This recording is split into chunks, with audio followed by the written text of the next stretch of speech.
ப்ளஸ்லாம் 2 kilo கோழி இது காஷ்மீரி மிளகாத்தூள் கொஞ்சம் ஒரு கரண்டி போட்டிருக்கேன். 1 ஸ்பூன் வந்து மிளகு பொடி, 1 ஸ்பூன் வந்து மல்லித்தூள், இஞ்சி பூண்டு விழுது ஒரு கரண்டி, அதான் 1 ஸ்பூன் போட்டிருக்கேன். 2 முட்டை இதிலே போடுறேன். எண்ணெய் ஒரு 5 மணி நேரம் ஊறணும். ஊற வச்சு அப்புறம் எண்ணெயில் போட்டு நல்லா ஃப்ரை பண்ணால் நல்லா இந்த ஹோட்டல்லேருந்து வர மாரி இருக்கும். பசங்களுக்கு ரொம்ப பிடிக்கும். அதுக்கு தான் இதை வந்து ஊற வைக்கிறோம்.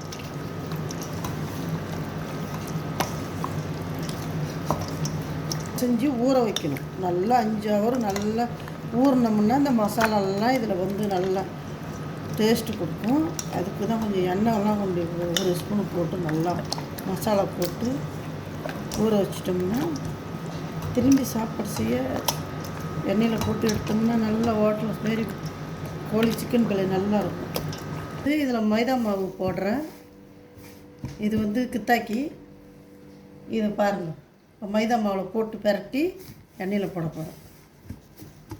எல்லாம் எண்ணெயில் போடுறேன் பாருங்கள்.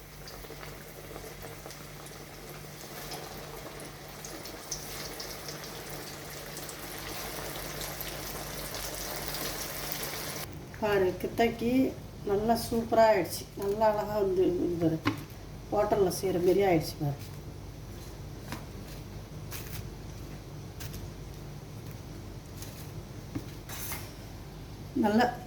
நல்லா இருக்குது. வந்துச்சு. ஒரு சாப்பிட்டு பார்த்துட்டு சொல்கிறேன். சூப்பர், நல்லா இருக்குது. நீங்களும் செஞ்சு சாப்பிடுங்க, கமெண்டில் சொல்லுங்கள். நல்லா சூப்பரான ரெசிபி நீங்கள் செஞ்சு சாப்பிட்டுட்டு சொல்லுங்கள். பாருங்கள், நல்லா இருக்குது.